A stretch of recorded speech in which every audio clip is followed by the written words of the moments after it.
Halo, selamat malam. Kita bertemu kembali dengan saya Heni Kumalasari.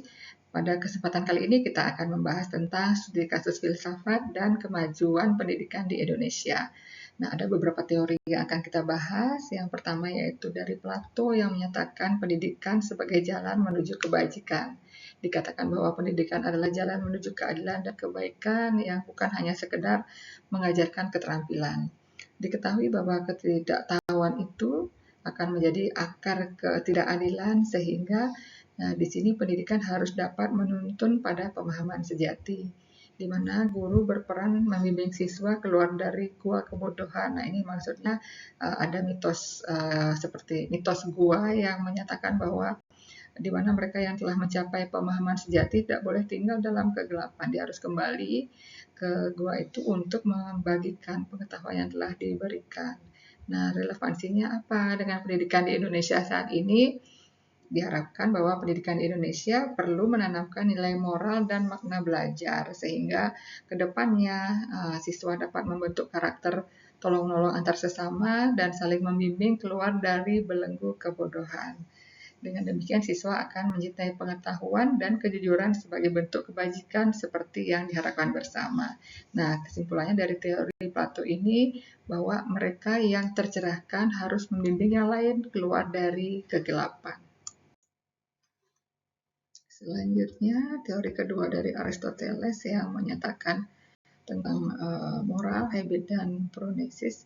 Dikatakan bahwa pendidikan bertujuan membentuk karakter melalui kebiasaan yang baik, di mana kebiasaan yang baik itu harus dicontohkan oleh guru sebagai teladan moral, sehingga siswa dapat mengikuti maupun menerapkan semua ajaran yang diberikan oleh guru.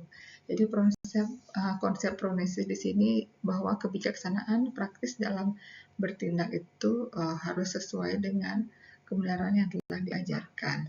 Itu. Jadi relevansinya dalam pendidikan di Indonesia bahwa pendidikan perlu menyeimbangkan antara logika dan etika.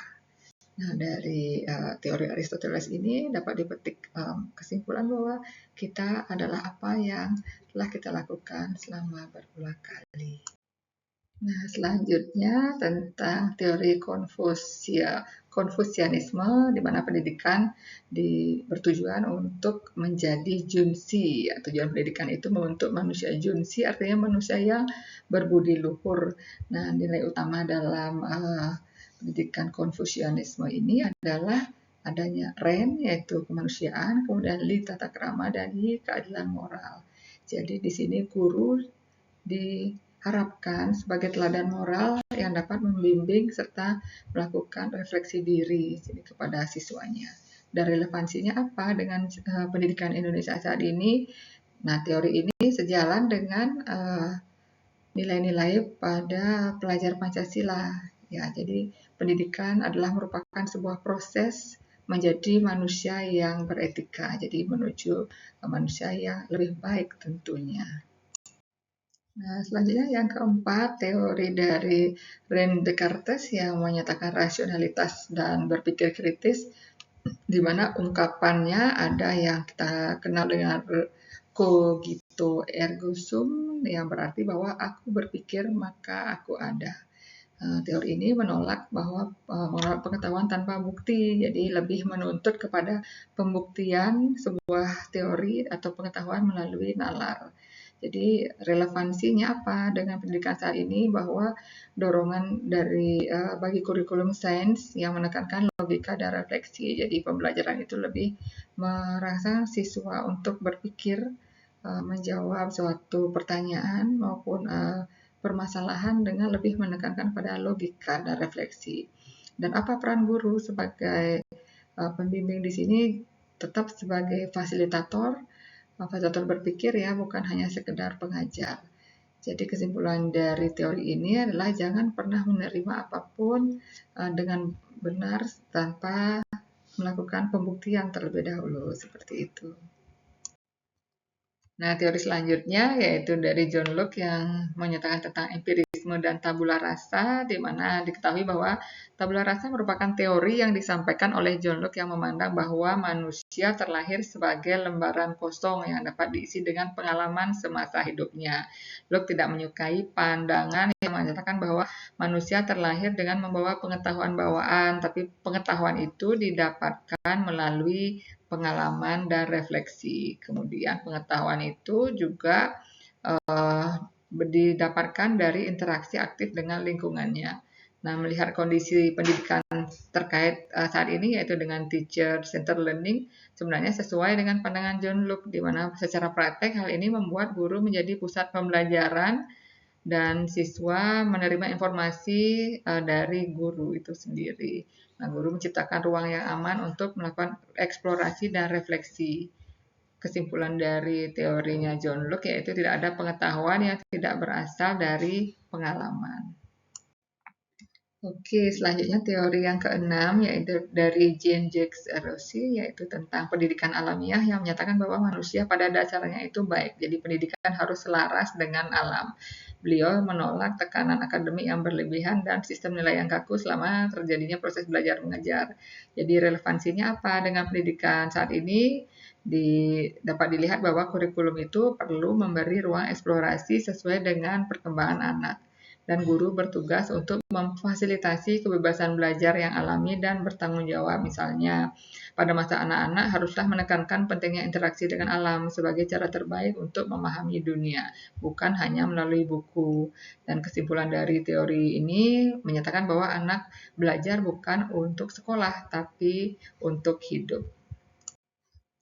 Nah, selanjutnya adalah teori dari Paulo Freire tentang pendidikan kebebasan. Beliau mengkritik sistem banking education yang menindas siswa. Jadi banking education atau gaya bank merupakan istilah yang dikemukakan oleh Paulo yang menyatakan bahwa guru menyimpan pengetahuan ke dalam diri murid yang dianggap kosong. Jadi siswa itu lebih banyak menerima apa yang diberikan oleh guru tanpa boleh berpikir atau berargumen. Jadi pendidikan itu menekankan pendidikan yang dialogis dan partisipatif harusnya. Jadi guru harusnya menjadi mitra belajar bukan sebagai penguasa pengetahuan.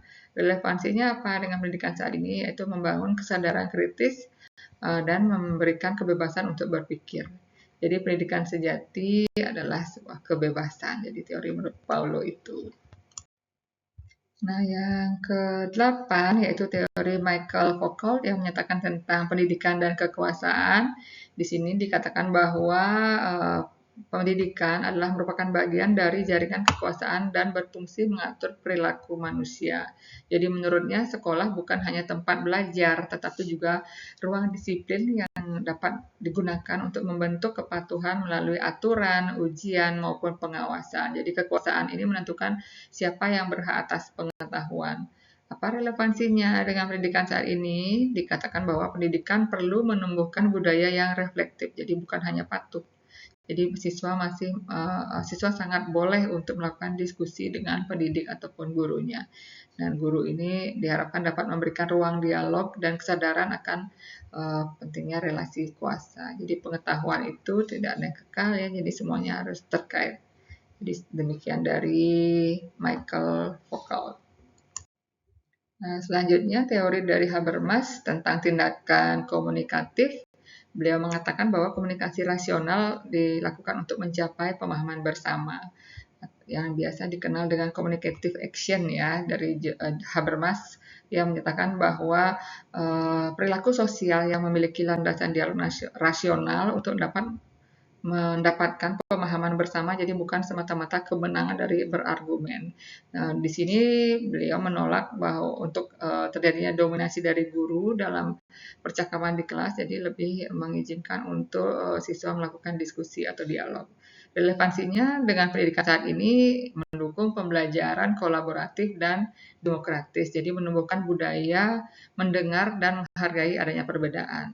Jadi kesimpulannya bahwa dialog adalah jalan untuk menuju kebenaran bersama. Nah, yang terakhir ini tentang postmodernisme, yaitu tentang pendidikan multikultural dan inklusif. Ini yang paling sesuai ya. Jadi dia menolak adanya kebenaran tunggal, lebih mengakui adanya keragaman berpikir dan belajar. Jadi menghargai pluralisme budaya dan gaya belajar individu sehingga sangat relevan untuk pendidikan saat ini sesuai dengan konteks budaya lokal. Lebih mendorong pelajar untuk menghargai perbedaan dan membangun masyarakat. Nah, sekian dari diskusi kita hari ini ya. Semoga bermanfaat dan sampai berjumpa kembali dalam teori atau pembelajaran lainnya tentang filsafat pendidikan. Sekian dan terima kasih. Selamat malam.